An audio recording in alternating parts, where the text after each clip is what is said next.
Welcome back. This is Finding Success Podcast, episode 2. In this episode, we're going to be having Jesse Brooks, the owner of TrapxArt, a local community organization that focuses on art and culture. Welcome, Jesse. Thank you for having me.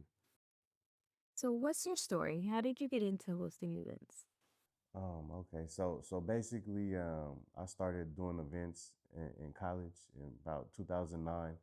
Um, and yeah, I was just a student athlete, and I was looking to transition. I knew that, you know, college was about to end, and I was looking to do something. I think I wanted to test out doing events because, at that time, and I was going to a lot of parties and events, and I was just seeing like, oh man, all these people paying to get in these events. I wanted to try that out. And so I started doing that in 2009. Um, and yeah, I wasn't successful at it. Like my first event at 111 Minna, um, like about 20 people showed up, and the event was supposed to go to 2 a.m. And we end up, the owner was like, we should just wrap it up by like 11 p.m. And so yeah, that was definitely discouraging, and I was hurt. But but yeah, fast forward when me and Amina we got together, and we moved back to the Bay Area. We just started doing events, um, and yes, once I got with her, definitely need a good team and somebody with you, and that's when it started to be something that we could sustain off of. And so in about 2010, that's when we started doing events together, me and Amina, and then in 2013, that's when Trap Art came about. And yeah, we've been doing Trap Art since 2013 all the way to now. And so, what was it like before it was trap art? What was it like in 2010 in between that? Yeah. Before that time, it was just basically like different types of parties and events in nightclubs. And there's just different types of themes, different types of crowds. But, you know, working at 111 Minute Gallery, we were like, in a artsy type, it was a gallery space. So that was one of the venues that we worked in, but we were doing regular parties in there. But just being in that art gallery space, I think that is what kind of birthed trap art, because it was like when people would come into that art gallery space when we were doing our regular parties, people started asking us like, "Oh, can we bring our art into this party?" And then that's when we were like, you know what, yeah, bring your art.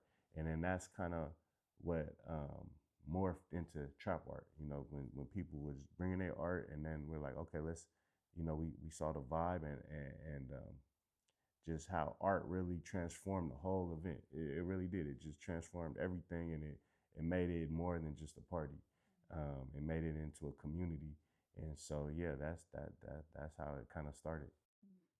And what was your first event as trap art like? What was Yeah, our first event is trap art. Honestly, it's kind of hard to remember the first actual trap art event, but I just remember the process of, like I said, being at 111 Minute Gallery, and then I think we had like one. I think Darian was our first artist. Um, he has a brand called Blank Canvas, and he's super. He does a lot of stuff, but yeah, he brought his paintings in, and honestly, it just was pretty cool because just to see, um, especially people of color coming in, bringing in their art, and just what that did to the dynamic of the room. Like it creates a certain energy, um, and just really, it just was dope. Honestly, it was just dope, and it just felt good to be like, okay, this is something that we put together where people are coming in, they're having fun. It's not just like a regular type of art gallery where it could be, I guess, boring, but it's not just like a regular just party either. It's kind of the mix of both. And so it was just dope to see it, and just to see people respond to the art, and just to see what the art did to the party. It was pretty cool. Yeah, I remember my first time going to a art trap art event. It was back in November, and I remember seeing like the art was really nice. Yeah. It was really nice, and you guys had, of course, like regular music, R&B, and stuff like Yeah. that. I was able to have a couple of shots, drink and chill Yeah. the nights. It was nice. Yeah. Yeah. Definitely. So how did you grow your audience? How did you build trap art? Okay. I think, yeah, obviously through social media. I mean, social media played a big part. Instagram, of course, but more than that, um, just trying to get as many people involved with the events, I think has been our formula. Like, just the more people are invested into an event, that they're gonna market it, they're gonna spread the word. So it's not just my interest of an event doing well. Other people have interest in the event. Like other people, whether it's they're showcasing their art, whether they're showcasing their fashion line, whether somebody's modeling. You just get all these different people who are invested into the event, and that's where I feel like that's where the event could get big and draw out a large number of people. And how do you find the venues? How do you get the places to book? What's your experience been? Yeah. That's definitely the hardest. The hardest aspect is trying to find venues. I mean, that's the hardest part of it. So, but in terms of how we found them in the past, it's honestly all different. Like whether they come to us, whether we go online and research places like doing a Google search, Instagram.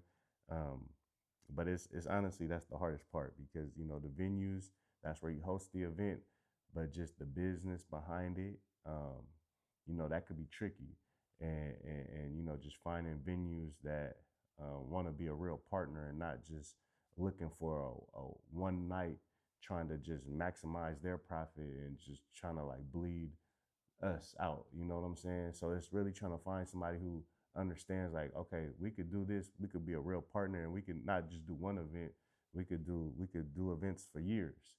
And if they have that type of long-term mindset, those are the best venues that you have partners with. But a lot of times they don't have those type of mindset. A lot of venues, owners that we worked with in the past, it just hasn't been, you know, hasn't been great.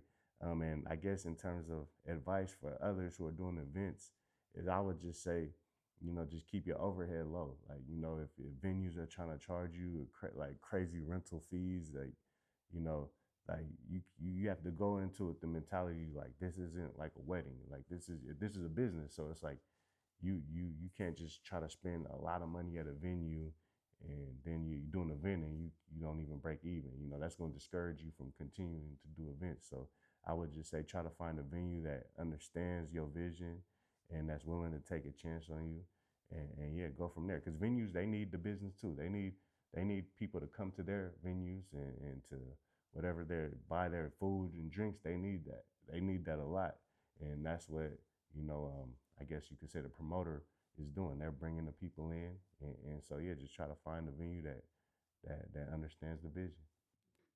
And what was it like? Because you guys have expanded into different states and cities and things like that. So, knowing the difficulties of finding a venue here, what was it like trying to find it in other places? Yeah, same thing, same thing. So it really just it's like yeah, we found some cool venues in out of state places, and sometimes yeah, we do an event at a place out of state, and yeah, we only do one event because they did some weird stuff or you know um, say one thing and then at the end of the night, they go back on their word, and so but I mean that's just the process. With the internet, you could just find venues anywhere and call them up, and whether it's Instagram, email, and so the process is pretty much the same.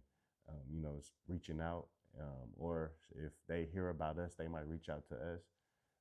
But yeah, it's just reaching out and then talking to them and then seeing if there's any synergy there, and then yeah, going from there. Yeah, yeah. Okay, makes sense. So starting things out with just Anita, how did you build your team? How did you form a team? Yeah, I think just with trap art, really, I think trap art attracts creatives into our community. So I think that with just building a team, a lot of the times it's been people who come to the events and who just want to be a part of it, and they involve themselves with this, and so that's how it started. That's how it was, and over the years, yeah, the team has evolved, and people come in. Like I was talking to you about my cousin, Amechi. He was a huge part of us in our growth because He was doing interviews at the events. He was doing a whole bunch of videos on our YouTube page, just interviewing artists, out projects. So he was doing a whole lot of things. But yeah, like he moved to LA during the pandemic. And so now he's working with 19 Keys a lot. And so he's doing all the media stuff for him. But yeah, it's just getting people who come to us and who want to be involved. And now we have Viola, who is great. She her and Amina have a great relationship, and Amina has um, gave her a lot of insight into running trap art, and now Viola's come and she's added a whole bunch, added her own twist to it, and she really is like kind of like the face of trap art right now. Like Viola's at everything. She deals with the models. She's just at everything and does almost everything. So but she came like a little bit after the pandemic, and yeah, she it wasn't like when we first met her, we were like, okay, she's gonna be the executive director of Trap Art. We didn't think that, just she just grew into her role, and yeah, she's flourished and does, you know, does big things for us. That's great. Hmm. Yeah, I'm happy for her. And what's the biggest event that you've hosted so far that you say? Yeah, the biggest event would have to be okay, so we had when we first started Trap Art, it was in San Francisco, and we're from Oakland, but we did Trap Art in the city for about 3 years straight, and then in like 2016, like we did our first event in Oakland, at Complex Oakland. Well, it was called Venue back then, but it was the same ownership Complex.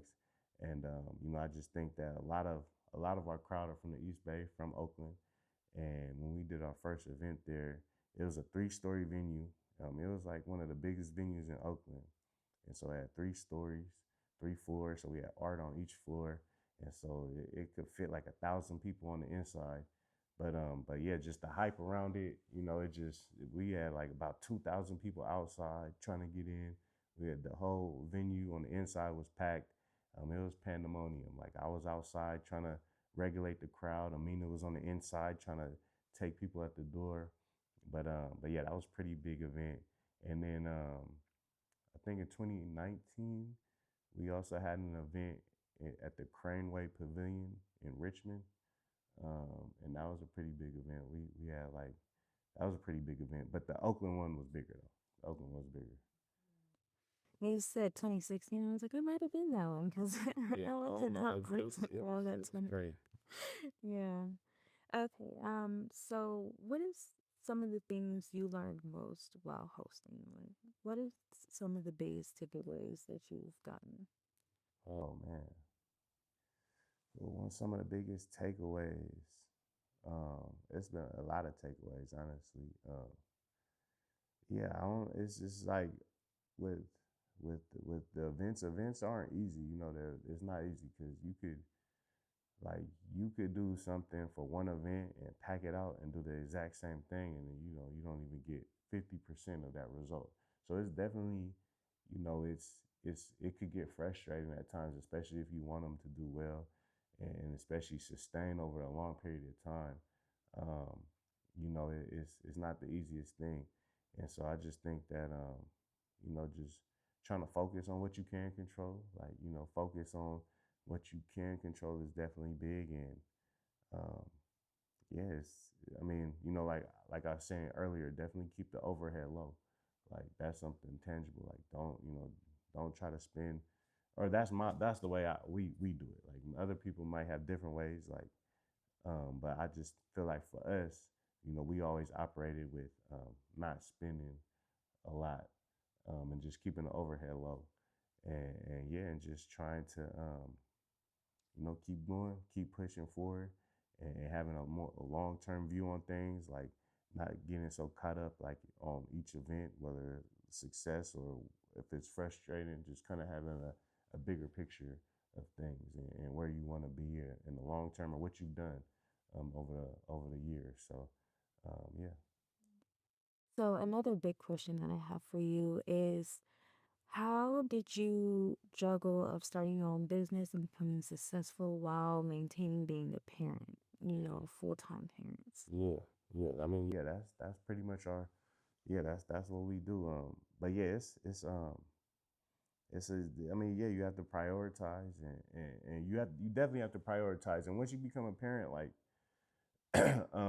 you know, for us, like we really hands on with our children. So like honestly, like being a parent it takes more of our time than running the business. But so yeah, you just got to do it though. You just got to figure out your schedule and figure out you know what you're able to do in terms of time wise. But I mean, yeah, if you um, neglect anything, you know, it's not gonna flourish. So if you neglect the business, it will not. It's not just gonna keep going just because oh we've done trap work since 2013. So people are just gonna come because of our name. That's definitely not true.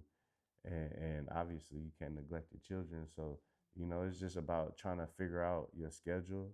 For us, it's trying to figure out our schedule and figure out okay how can we, you know those are our priorities. So figuring out how to you know, just put time and energy into both the business, into our children, and you know, into us as a couple, as a married couple. You know, just trying to manage that. Really, is just figuring out the time and place to do it. But yeah, that's pretty much that's those are our priorities. So just managing our priorities.